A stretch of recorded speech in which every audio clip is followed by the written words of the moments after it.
কি করে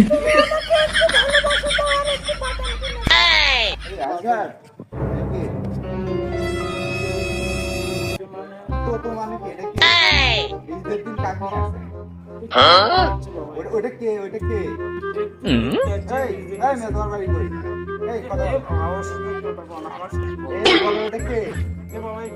আপনারা যদি এরকম করেন তাহলে তো আমাদের দেশে মুসলিম বলা নাকি বদনাম হয় আর দেখে তো মনে হচ্ছে না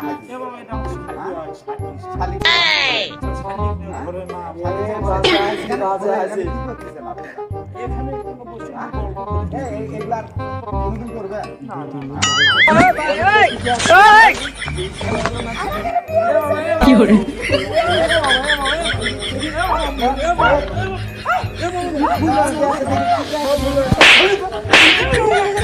Hey!